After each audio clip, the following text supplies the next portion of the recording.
So I love the post where you talk about older generation not having an instant alternative, and they were forced to put in a required effort to withhold relationships in life. And I think like that's a very beautiful perspective that I've never gotten in my mind before. So even in my family dynamics, I see that the older generation always like cares about opinions of others, and then like so they would prefer joint family system. But our generation are becoming much more nuclear within a nuclear family. It's like I don't want my parents to decide something for me, but we're already a nuclear family, and I just don't want others to tell opinions in my life. And I think that comes with a lot of pros and cons, right? So I would say like the older generation are being unaware and even welcoming a lot of toxicity in their life. And I think like with us, this generation is kind of all about cutting the ties between relationships, and then like becoming more independent and becoming more of this self-sufficient individual, right? So what we miss is like the support and the sense of home and the feeling of being together that usually our older generation did get. And I think that it could also be a reason why we're becoming more depressed and anxious in life. And also we are like kind of striving to become financially and also emotionally independent, where like they don't want any emotional support from one another, right? So and I feel that to grow up in this generation for me has been a lonely experience. And sometimes I would just feel like I should have born in 1970s or Yeah, wrong era. I would have lived like this awesome life that I could relate to that kind of living than how this generation chooses to live. So, from your experiences, have you managed to find a balance between these both? And can you tell us more about your inner thoughts on technology glorification and how does it feel to be a part of this generation? Wow. Okay. Yeah. So I guess thank you for referencing my post, by the way. Again, Sirisha's talking skills, research skills, I would put it probably. Okay. So yeah, I think when I was talking about that on my social media, I think a lot of it came from what I saw growing up, be it with my own parents. I feel like, I think this is something that I'm sure a lot of people, especially like South Asian families, can relate to. And that is like, like the generations above us, you always saw like these long marriages that were like 30 years long, 50 years long, 70 years long.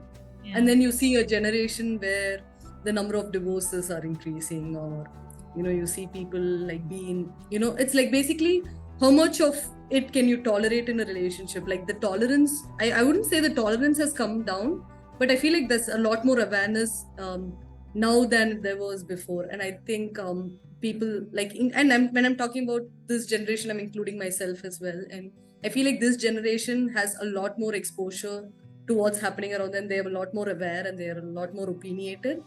And that goes both ways, right? Like, I mean, sometimes it can, it just makes you be aware of what's happening around you, and like it can help you identify toxic places, negative instances, and you can kind of like it helps you grow out of it and move to a better place.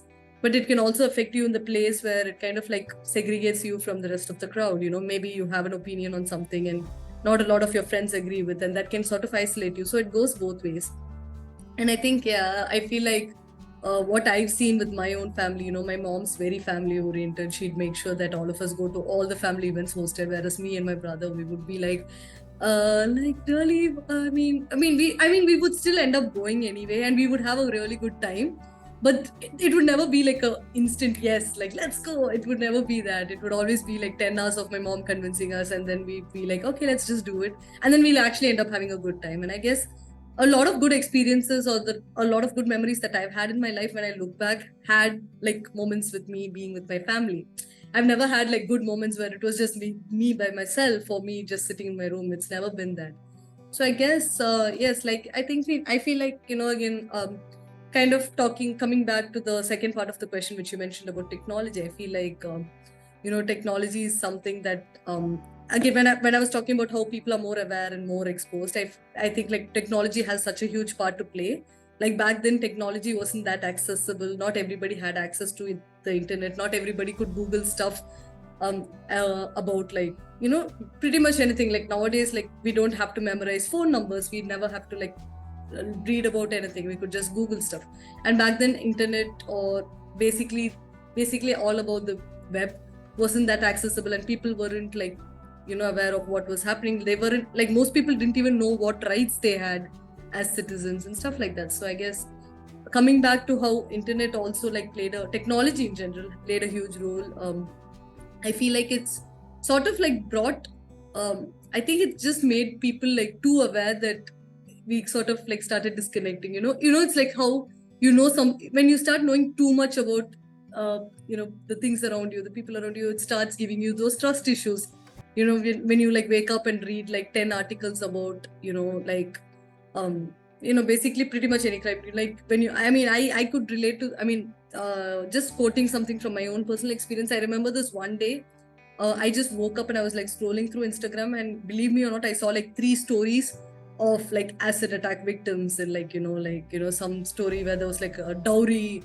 related crime, or an acid attack victim story, stuff like that. And then, you know, we are exposed to so much negativity around us, and it's a good thing that we are exposed to things, but then the fact that there's so much negativity that comes along with this, you know, it kind of tunes your mind differently altogether. Like you really lose that ability to start seeing good in humans, good in, you know, people and all of that. And I think that's also, again, tying it back to what I was talking about earlier, it kind of like makes you lose that ability to build like deep and meaningful connections. And that is something that the previous generation didn't have to face, because they never woke up seeing like so much of toxic negative thing. They always saw good in humans, because that was the level of exposure that they had. They were only like, you know, our grandparents, like they saw like independence happening, they saw people come together and fight for independence, they saw like such massive positive moments. And then, you know, here we are facing COVID, facing quarantine, and you know, there's just a lot of negativity in general here that we're exposed to. And I think that's sort of like,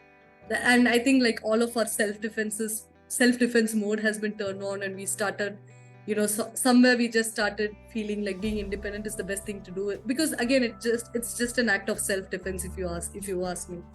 And we just feel like, you know, we shouldn't be financially or emotionally or physically dependent on anybody else, because, you know, our brains just tune to this fact that, you know, in the end it's just us.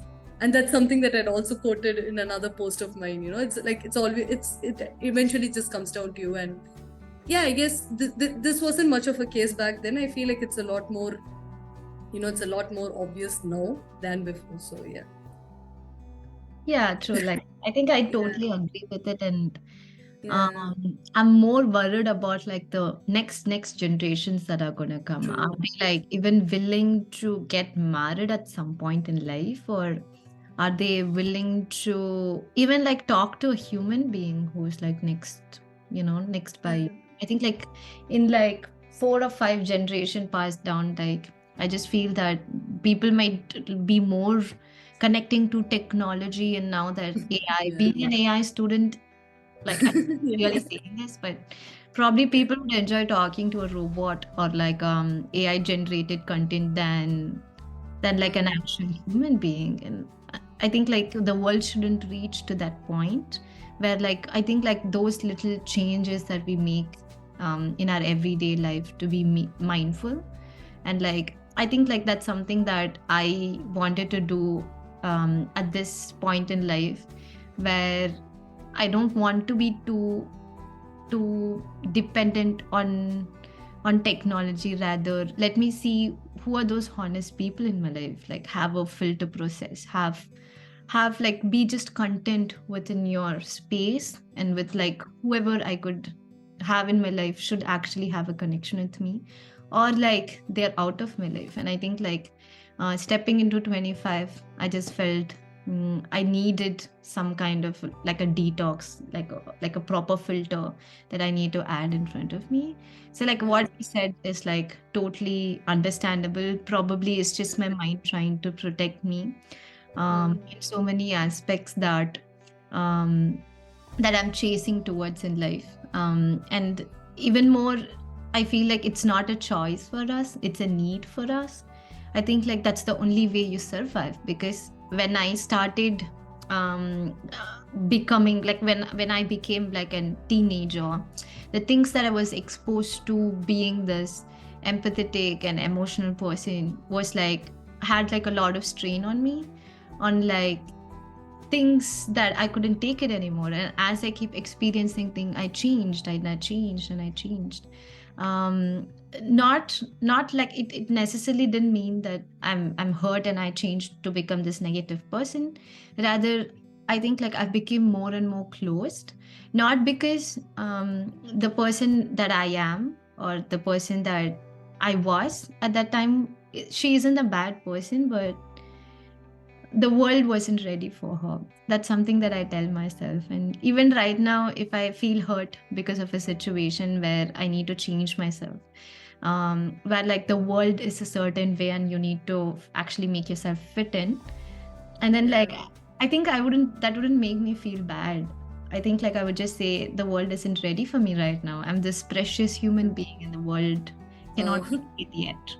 that's a Um, beautiful way to look at it. Yeah. yeah, true. That kind of gives me a weird comfort space, and I'd be like, okay, whenever you're ready. So that wouldn't really change me. Rather, like I would step into the process of actually blending in, rather not trying to fit in. So yeah. Yeah.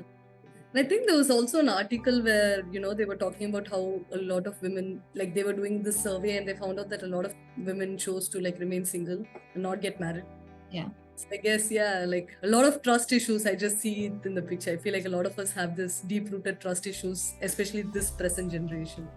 So I Mm. think that's also sort of like blocking us from, building like deep, meaningful relationships and basically living the life that our ancestors lived. So, yeah.